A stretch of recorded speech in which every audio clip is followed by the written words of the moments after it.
I'll be completely honest with you.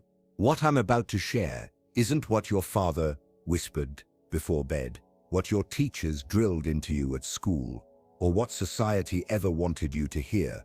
Most men live and die without realizing this truth, and that's exactly how the system prefers it, because once you learn it, you can't unlearn it.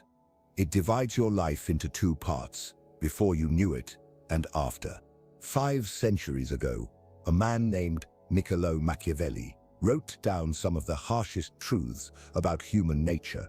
They were so dangerous the Catholic Church banned his work.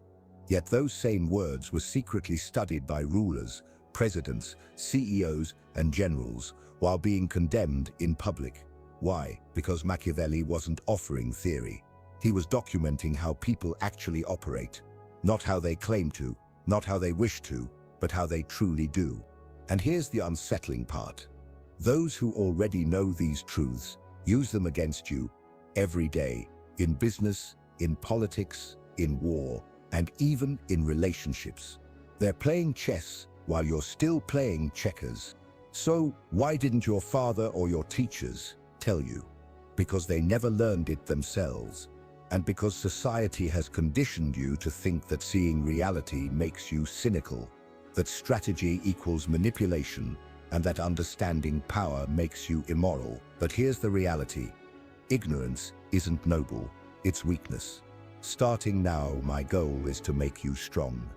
Once you see these truths, you'll never view human interaction the same way again. So before we go further, hit like, subscribe, and turn on notifications, because what comes next will permanently change how you see the world.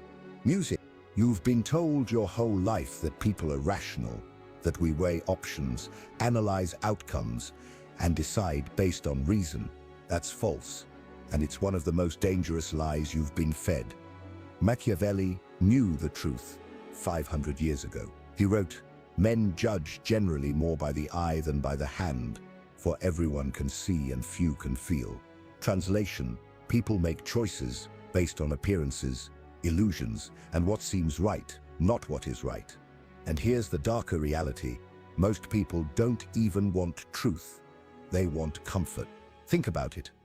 The friend who asks for advice about a failing relationship but ignores you because the truth hurts.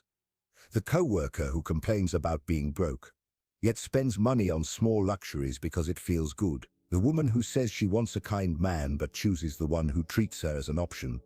Logic collapses the moment it collides with desire. Reason evaporates when confronted by fear, lust, status, or comfort. That's the real game, and you've been playing it wrong because you were told persuasion comes from facts, from evidence, from rational argument. But facts rarely move people, emotions do. The one who masters feelings, who bypasses logic and speaks directly to emotion, controls every room. He doesn't try to prove he's right. He makes people feel he's right. And that is far more powerful. Look at history's greatest manipulators. Hitler didn't rise to power with spreadsheets. He rose with speeches that stirred anger, fear, and hope. Corporations don't sell you soda by showing chemical formulas. They sell you happiness in a bottle. Religions don't spread through debates. They spread by reaching into fear and promising salvation. This is why you lose arguments. This is why your advice gets ignored. This is why your influence slips away. Because you assumed people were rational. They're not. They're chasing feelings. So here's your first harsh lesson. Stop trying to change minds with facts. Start shaping emotions. Want someone to follow you.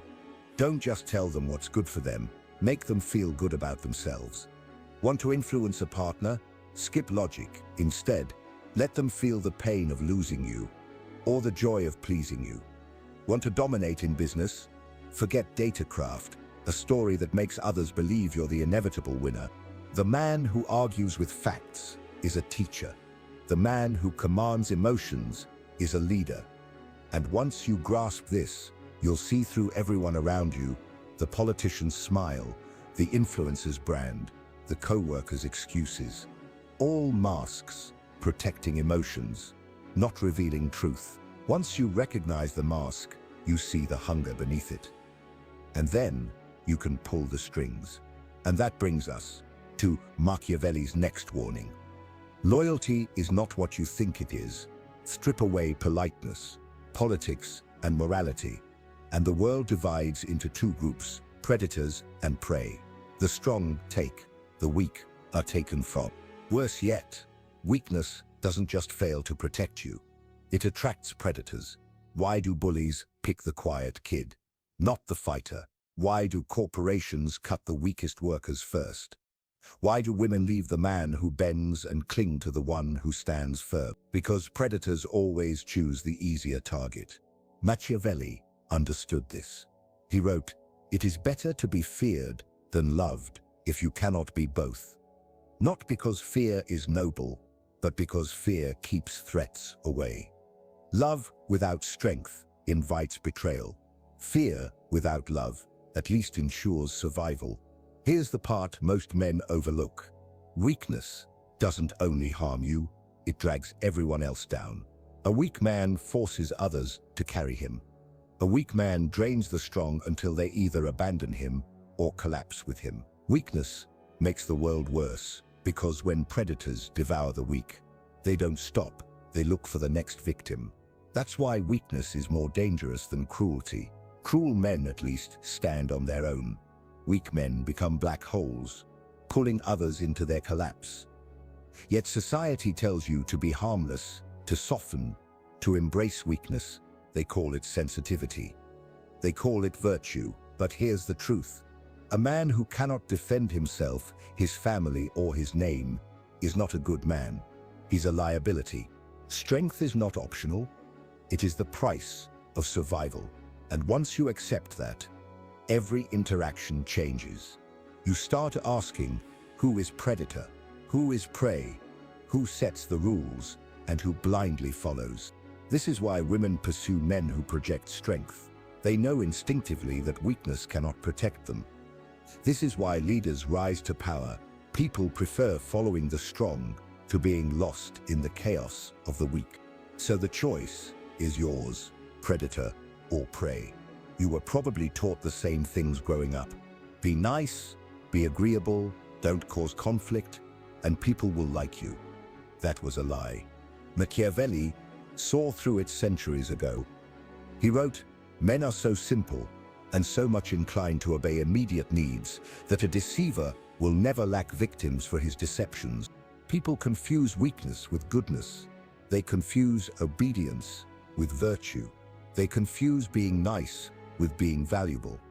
That's why women say they want nice guys but choose men who break rules.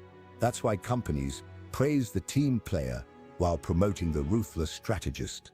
That's why the world rewards so-called bad boys, tyrants, and sharks. Because here's the truth. Nice isn't the same as good. Nice is avoiding conflict because you're afraid. Nice is saying what others want to hear for approval. Nice is chasing validation. Good, on the other hand, means having the difficult conversation others avoid. Good means standing on principle even when unpopular. Nice guys seek approval. Good men earn respect. And the twist, women don't respect the nice guy. Bosses don't trust him. Friends don't follow him. Because niceness without strength is weakness, and weakness repels. History proves it. Caesar, Alexander, Napoleon, they could be merciful, yes. They could be generous, yes.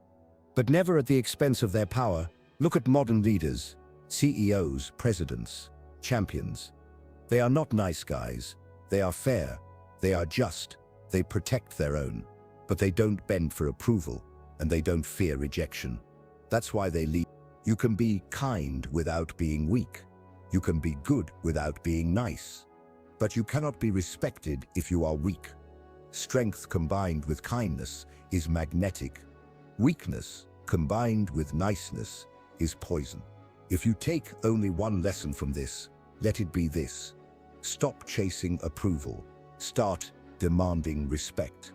Because between being feared, being loved, or being ignored, the worst fate is to be ignored. And finally, your father may have told you, Loyalty is everything. Loyalty to friends, to your company, to your partner. But Machiavelli saw the truth. Since love and fear rarely exist together, if you must choose between them, it is far safer to be feared than loved. Read that again. It is safer to be feared than to be loved. Why? Because love is fragile. Love is conditional. Love remains loyal only when it serves the one giving it. You've seen this play out countless times, but perhaps never named it. The friend who only calls when he needs something. The company that says we're family until the next round of layoffs. The partner who demands your commitment while keeping her options open. That isn't loyalty, it's exploitation dressed up as loyalty. And here's what most men miss. Loyalty without reciprocity isn't noble, it's weakness. A man who keeps giving loyalty to those who don't return it isn't virtuous. He's naive, and naive men are taken advantage of. Think of the most powerful men you know, not the ones who pretend, but the ones who actually control their lives. Are they blindly loyal? Do they stay after betrayal, after disrespect, after being taken for granted? Absolutely not. They practice strategic loyalty. They understand. Loyalty is a contract, and once that contract is broken, the deal is off. Here's the cold truth. Loyalty isn't about being a dog who follows no matter what. It's about being a wolf who walks beside those who prove they deserve it, and who bares his teeth when they don't. Machiavelli saw kings who trusted too much cut down by their own men. He saw leaders who believed love would protect them, only to be consumed by those who once pledged allegiance. And today, nothing has changed. Workplaces, markets, even your home, loyalty exists, but only as long as it benefits someone's interests. So how do you use this? Simple. Be generous with loyalty, but ruthless in withdrawing it. Test people. Watch how they act when there's nothing in it for them. Notice who shows up in your storms, not just in your sunshine. Never keep giving to those who drain you. A man who demands loyalty but never returns it is a tyrant. A man who gives loyalty without return is a servant, and servants get broken. So here's the second hard lesson. Never waste loyalty on those who won't return it. Because loyalty without reciprocity isn't love or honor or virtue. It's weakness. And weakness gets eaten alive. But this raises a sharper question. If loyalty is fragile, if love is conditional, what actually protects a man? What shields him from betrayal, exploitation, or being discarded once he's no longer useful? Machiavelli's answer was chilling. Not love, not loyalty, reputation. A man without reputation is already finished. He just hasn't realized it yet. Machiavelli wrote, "Everyone sees what you appear to be. Few experience what you really are." Translation: who you are matters less than who people believe you are. And this is where most men fail. They think authenticity means exposing everything about themselves. They overshare. They reveal fears, doubts, and weaknesses. They complain about being misunderstood, and then wonder why they aren't respected. Here's the truth. The world doesn't reward the real you. The world rewards the strategic you. Reputation is your armor against betrayal, the sword that cuts through lies, the shadow that enters the room before you do. With a strong reputation, enemies hesitate. With a weak one, even friends doubt you. History proves this. Alexander the Great didn't just conquer through tactics. He built a myth. Stories of his invincibility spread before his armies even fought. Enemies believed it before the first clash. In modern times, Steve Jobs didn't just build Apple. He built an aura. People called it a reality distortion field. Investors, employees, even rivals bent to his reputation. Now compare that to men you know who constantly explain themselves, complain, or beg to be understood. They're not respected, they're pitied. The dark lesson is simple. Perception becomes reality. If you don't shape perception, someone else will. Want to be seen as competent? Stop whining. Present solutions. Want to be seen as valuable?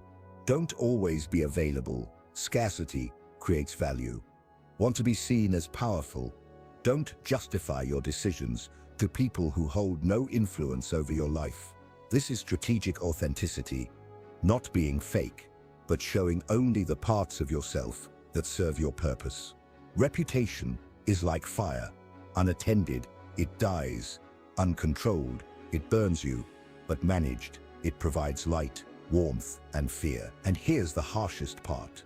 Once ruined, reputation is nearly impossible to restore. One crack can erase years of effort. That's why you must protect it more fiercely than wealth or relationships. Because your reputation is your passport to power. Without it, you're already exiled. But reputation alone won't protect you. Envy and rivals will always threaten it. And that leads to Machiavelli's next warning. War cannot be avoided. It can only be delayed to the advantage of others. Most men think peace is normal and conflict is rare. Machiavelli knew the opposite. Conflict is constant in whispers, in shadows, in silence. The only question is whether you're prepared. Think of life as a battlefield. At work, someone is always waiting for your slip-up. In relationships, someone is always ready to replace you if you grow weak. In friendships, someone is always testing your boundaries. And here's the truth. If you're not ready for war, you've already lost. The men who rise above aren't surprised by conflict. They expect it. They prepare during peace, so they don't bleed during war. A warrior doesn't sharpen his blade when the enemy arrives. He sharpens it daily, even when the field looks calm. How does this apply today? In business, companies like Amazon stockpile cash and eliminate rivals early, long before market shifts. In politics, nations arm themselves and build alliances in peacetime. In life, the man who stays fit, saves money, and builds allies when he doesn't need them is the one who survives storms. Machiavelli gave an animal parable. The lion can't avoid traps, and the fox can't fight wolves. One must be a fox to detect traps, and a lion to drive off wolves. Do you see it? You must be both. Clever enough to anticipate danger, strong enough to crush it. Most men choose one, clever but weak, or strong but blind. Both are doomed. The man who becomes both is untouchable. Here's the rule. Don't start wars, but prepare to finish everyone. The irony is, the man who is visibly prepared rarely has to fight at all. Why? Because predators sense strength, and they always go for the easier prey. So build yourself into the man no one wants to test. Not because you're reckless, but because you radiate readiness. Train when no one is watching. Save when everyone spends. Study when others waste time. Forge yourself into a weapon long before the battle. Then when war comes, and it will, you won't panic. You'll already be ready. But even with strength, cunning, reputation, and preparation, most men still fall for one reason. They confuse being nice with being strong. That's the final lie you were told. People like to believe honesty rules the world. That truth rises, that integrity always wins. That's fantasy. History shows deception has built kingdoms, toppled empires, and shaped nations more than honesty ever has. Machiavelli wrote, "A prince never lacks legitimate reasons to break his promises." Read that again. He didn't say some lie. He didn't say only the corrupt betray. He said every leader eventually deceives, because deception isn't corruption, it's survival. Nature shows us this clearly. The fox pretends weakness to lure prey. The snake hides before it strikes. The anglerfish waves its lure until the victim swims into its jaws. Humans are no different. Politicians sell dreams they'll never deliver. Corporations disguise poison with marketing about joy and freedom. Even at home, promises of forever last only until the cost becomes too high. And still, most men cling to the illusion that honesty alone will protect them, that if they're good enough, the world will reward them. That's foolish. Machiavelli knew the truth. The deceiver will never lack victims because people are desperate to believe comforting lies. Here's the hard part. Refuse to deceive, and you'll still be deceived. Refuse to play, and you'll still be used as a piece on someone else's board. Does this mean lie constantly, cheat recklessly, betray at every chance? No, that's not power, that's stupidity. It means you must master controlled deception. Masks that conceal, knives hidden in plain sight, showing just enough while hiding what matters. The world doesn't reward pure honesty. The world rewards strategic honesty. Tell the truth when it strengthens you. Lie when it protects you. Break promises when keeping them would ruin you. And never forget, everyone else already does the same. Here's the law. No one admits the honest man isn't noble, he's prey. You are taught all your life that morality is absolute, that there's good and evil, that the righteous are rewarded and the wicked punished. But Machiavelli saw through that illusion. He understood what most men grasp. Morality is not truth. Morality is control. Think about it. Who defines what's good? Not you, not the people. The powerful decide. When rulers want obedience, they call submission virtue. When leaders want sacrifice, they call dying for them honor. When elites want dominance, they redefine evil as whatever challenges their rule, and the masses accept it because morality feels safe. It makes the world seem ordered, like justice always wins. But history destroys that illusion. The church burned men alive in the name of morality. Nations defended slavery, conquest, and genocide under the same banner.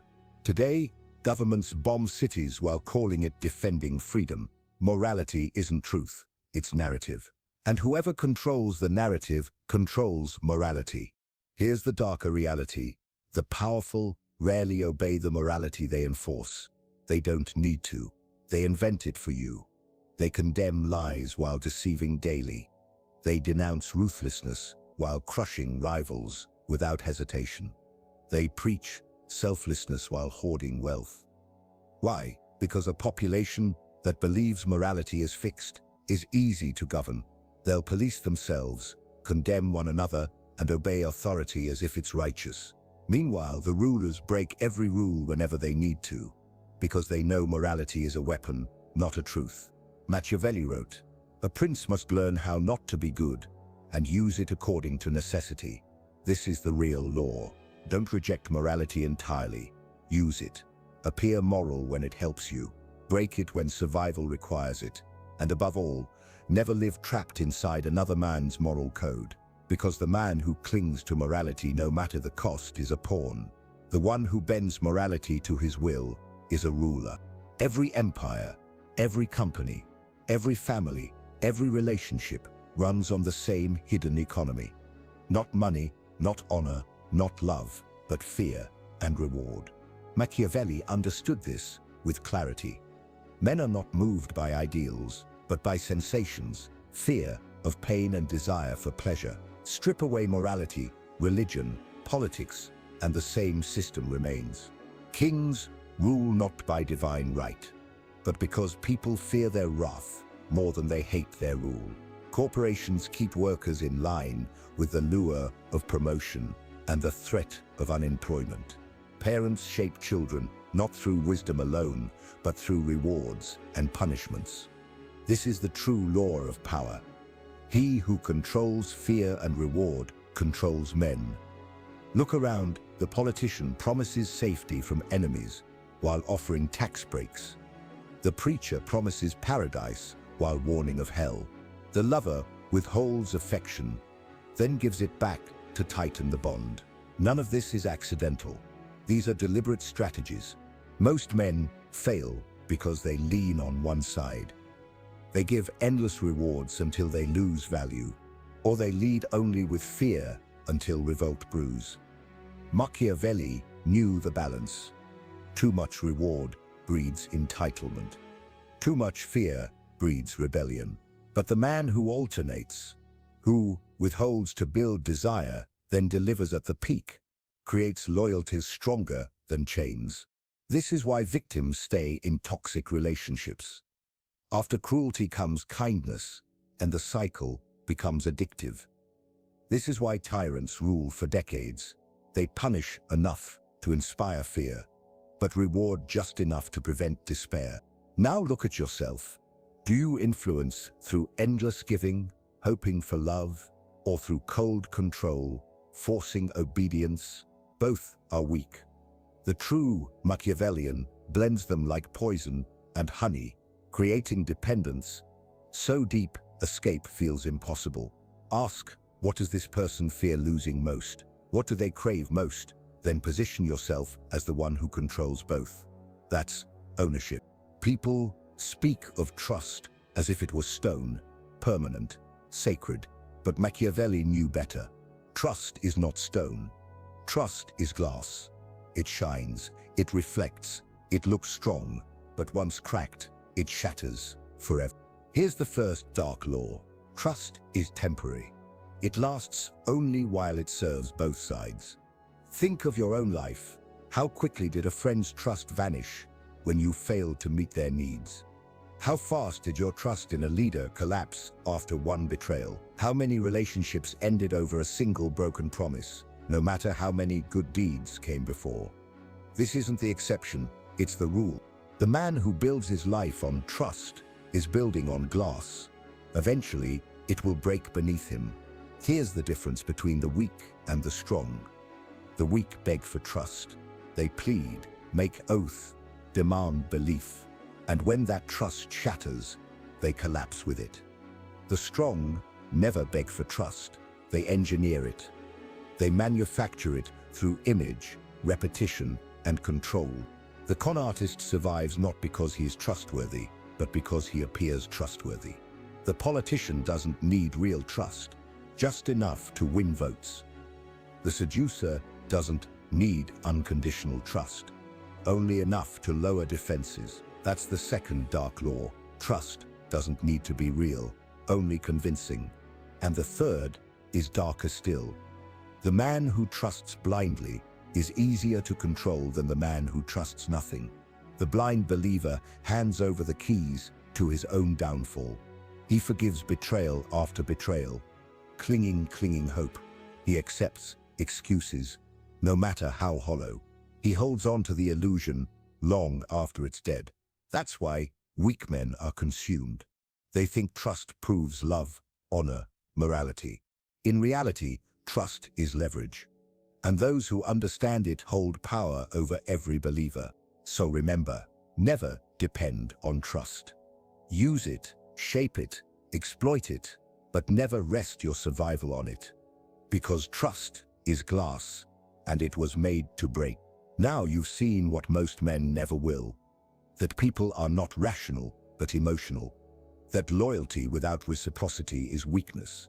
That reputation is armor. That war is constant, not coming. That niceness is weakness disguised as virtue. That fear outlasts love. That deception sustains survival. That masks are necessary. That morality is a cage. That betrayal is inevitable. That fear and reward are the true currencies of control. And that trust, what most men cling to, is only glass waiting to shatter. You were told never to know this, taught to obey, play nice, and be harmless. But now the blindfold is gone. Now you see the world not as it claims to be, but as it is. And here's the danger. You can't go back. You can't unknow this. From now on, every smile looks like a mask. Every promise looks like bait. Every act of virtue looks like strategy. You've stepped into the dark, and once you've seen it, the light will never blind you again. So the question is not whether you've learned these truths. You have. The question is, will you use them? Because knowledge is a weapon in the hands of the weak. It breeds fear and paranoia. In the hands of the strong, it becomes power, the kind of power that bends the world. If you're strong enough to carry it, move forward with it. If not, bury it and pretend you never heard this. But if you're ready to go deeper, this is only the beginning. Machiavelli left more than warnings. He left blueprints for influence, dominance, and survival. And I'll show you each one. So if you want more, if you want to go deeper into the strategies used by rulers, generals, seducers, and kings, then listen carefully. Like this video, subscribe, because the next lesson won't make you comfortable. It will make you untouchable. And when that happens, you will never be ignored.